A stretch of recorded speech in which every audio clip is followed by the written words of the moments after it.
Hello everybody. आज मैं आपके साथ डिस्कस करूंगा फिजिक्स का एक concept, Newton's law of motion. तो न्यूटन्स को क्या कहा जाता है? Father of physics. मींस इनकी वजह से इसका फिजिक्स का डेवलपमेंट हुआ, बर्थ हुआ है। इन्होंने जो थ्योरीज दी हैं, Newton first law, second law, third law, उनकी वजह से फिजिक्स में हम मोस्टली इनके ऊपर बेस फिजिक्स पढ़ते हैं। तो इन्होंने 1687 में एक अपनी बुक्स थी प्रिंसिपिया, उसमें मेंशन किया था कि लॉ ऑफ मोशंस। तो सबसे पहले हम डिस्कस करेंगे Newton's first law of motion. Newton first law of motion क्या कहता है कि अगर कोई लगा लो एक बॉडी है, अगर वो रेस्ट में है, उसको मूव करने के लिए हमें क्या लगाना पड़ेगा? एक्सटर्नल फोर्स, तब वो मूव करेगी। जो बॉडी रेस्ट में है वो रेस्ट में रहेगी, जो बॉडी मोशन में हो मोशन में रहेगी। कब तक? जब तक एक एक्सटर्नल फोर्स लगाया ना जाए। तो उसको बोलते हैं Newton first law of motion. इसको एक अदर नाम से भी बताया जाता है कि अगर आपको ऑप्शन में कोई एग्जाम्पल दिया जाए और पूछा जाए कि ये न्यूटन के किस लॉ का एग्जाम्पल है, तो आपको ये ना मिले तो उसके आपको ये भी मिल सकता है। इसको न्यूटन फर्स्ट लॉ को बोलते हैं लॉ ऑफ गैलीलियो या लॉ ऑफ इनर्शिया। मतलब मीनिंग सेम है, मतलब टर्मिनोलॉजी जो नोमेनक्लेचर है वो बदल गया। तो आपको ये भी याद रखना है कि what is called the Newton first law को law of inertia as well as Galileo. अब मैं आपके साथ डिस्कस करूंगा व्हाट इज इनर्शिया। इनर्शिया क्या होता है? इनर्शिया में क्या होता है कि अगर लगा लो एक बॉडी मोशन में है, अगर हम उसको स्टॉप करेंगे, लगा लो हमने कार में बैठे हैं और हम कहीं जा रहे हैं और कुछ आगे आ गया ब्रेकर, हम ब्रेक मारा तो हम आगे की तरफ मूव करेंगे। तो जो हमारी बॉडी है वो रजिस्ट करती है कि उसी चीज़ में रहने के लिए, अगर वो स्टैटिक है तो स्टैटिक ही रहने की कोशिश करेगी, अगर वो डायनामिक है तो डायनामिक मोमेंटम में रहने की कोशिश करेगी। फॉर एग्जांपल से समझते हैं, आपको और अच्छे से क्रिस्टल क्लियर होगा यहाँ। जैसे एक एग्जांपल है ये experiment of demonstration in inertia. लगा लो कि कॉइन है, ये यहाँ के ऊपर रखा हुआ, अगर हम इसको ये जिसके ऊपर रखा हुआ है, लगा लो एक पीस ऑफ पेपर है, लगा लो या वुडन का कुछ है, अगर हम इसको इधर की साइड मूव करेंगे, इसको हटाएंगे, तो जो ये कॉइन्स है वो नीचे की तरफ जाएगा। क्यों? ये रजिस्ट करेगा इस प्लेट के साथ इधर की तरफ मूव करने के लिए, और ये क्या कहाँ जाएगा? नीचे की तरफ जाएगा। तो ये coins will fall into glass. ये क्या हुआ कि आपने इनर्शिया देखा कि हमने इसको मूव किया है, कॉइन्स को मूव नहीं किया, कॉइन्स के ऊपर फोर्स नहीं लगाया, तो कॉइन्स सीधा डायरेक्ट नीचे जाएगा, यहाँ से नीचे गिरेगा। जैसे इसकी सपोर्ट हटेगी तो ये नीचे गिरेगा। तो ये क्या है? इसको बोलते हैं इनर्शिया। इनर्शिया टू टाइप्स का होता है। First of inertia of rest, अगर बॉडी कोई रेस्ट में है। Inertia of movement, motion means कोई अगर बॉडी इन मोशन है। इसके कुछ एग्जाम्पल्स हैं, मैं वो डिस्कस करेंगे आपके साथ। इनर्शिया या फर्स्ट लॉ ऑफ न्यूटन। जब आप कार में बैठे और आप सडनली हम ब्रेक मारते हैं तो हम किस साइड मूव करेंगे? बैंड फॉरवर्ड या बैंड फॉरवर्ड जाएंगे। ये बैकवर्ड लिखा गया, ये गलत है, हम फॉरवर्ड जाएंगे क्योंकि हम मोशन में थे, एकदम कुछ आ गया और हम एकदम ब्रेक मारा, हम आगे की तरफ जाएंगे क्योंकि हम मोशन में थे, हम अपनी जगह स्टैटिक थे बट हम कार में थे। जैसे ही ब्रेक मारा हम आगे की तरफ मूव करते हैं, क्या होता है? वो इनर्शिया या first law of Newton.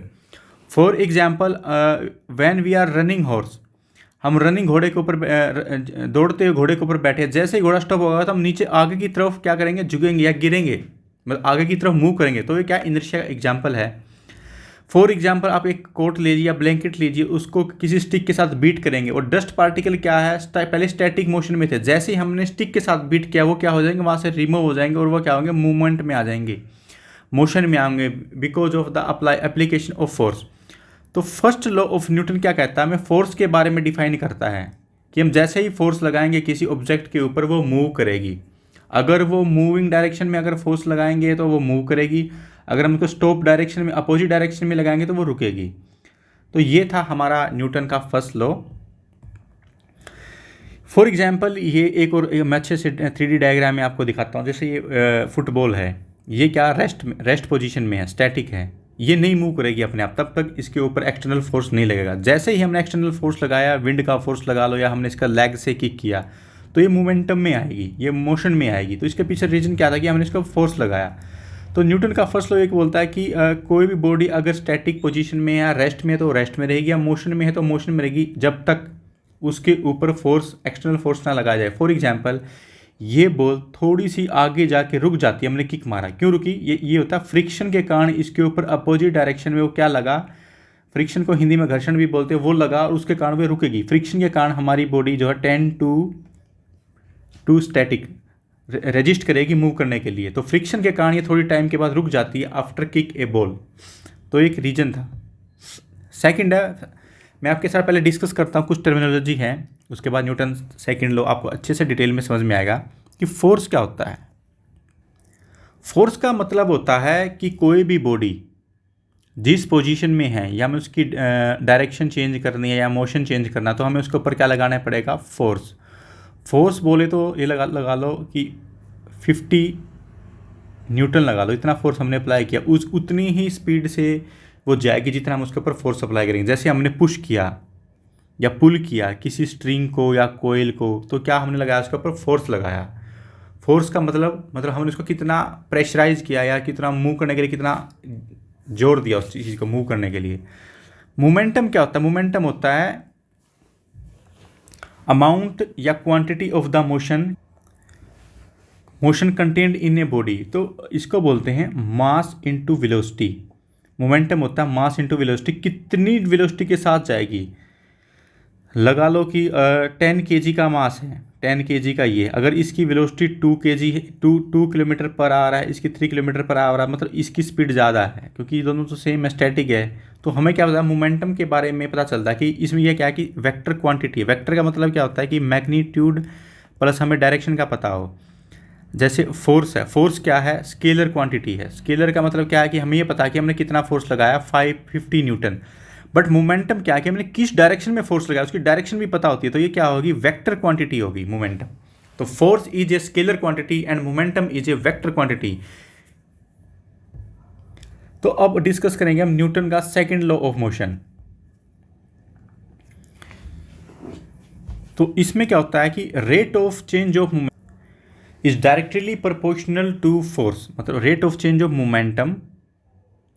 Momentum directly proportional to force applied on it. Momentum क्या होता है? मास इनटू वेलोसिटी, और ये फोर्स क्या होता है? मास इनटू एक्सीलरेशन। अभी एक्सीलरेशन और वेलोसिटी के बारे में मैं आपको आगे डिटेल में डिस्कस करके बताऊंगा, दोनों में माइन्यूट सा काफ़ी डिटेल है में डिफरेंस है।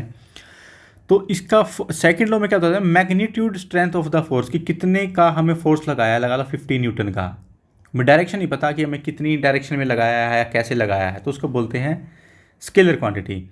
तो न्यूटन का जो फर्स्ट लॉ है वो ऑलरेडी आ जाता है किसमें? सेकंड लॉ के अंदर, ठीक है। फॉर एग्जांपल यहाँ पे देखिए आप, फोर्स क्या होता है? मास इनटू एक्सीलरेशन।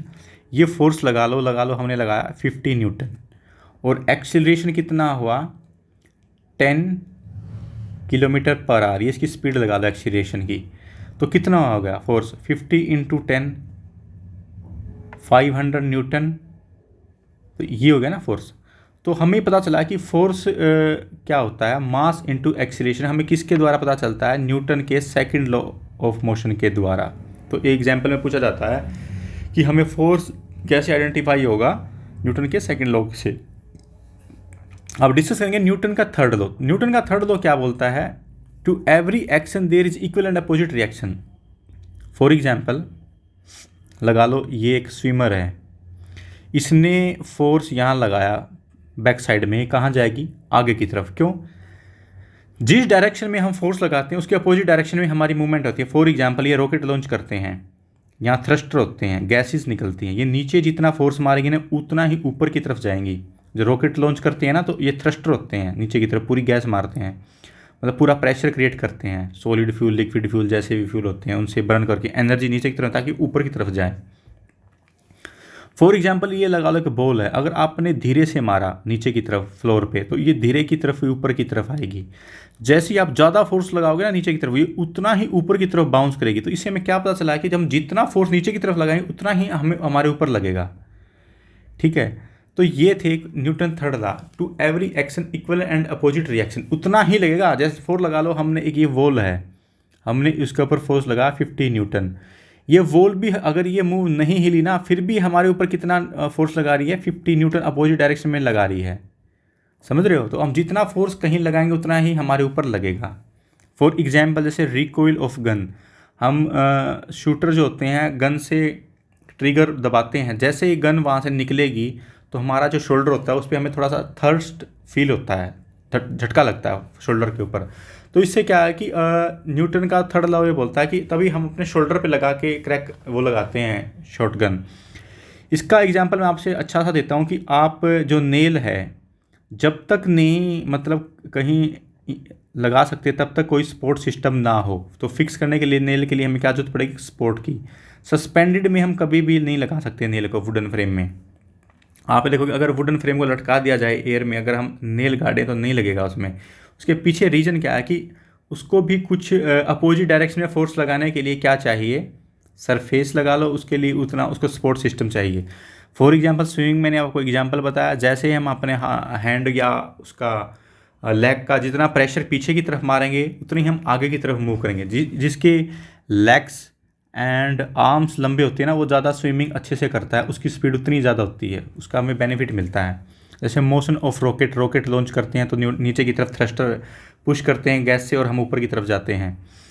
तो ड्यूरिंग द ड्रॉइंग वाटर, जैसे हमने वाटर कोई वेल है, कुआं है, उसमें से हम पानी निकालते हैं, हमने जैसे ही रस्सी टूट गई ना वो पानी नीचे की तरफ जाएगा, ऊपर की तरफ नहीं आएगा, क्योंकि वो उतना ही फोर्स हम अगर जितना खींचते हुए ऊपर लगा रहे हो उतना ही पानी नीचे की तरफ भी लगा रहा होता है।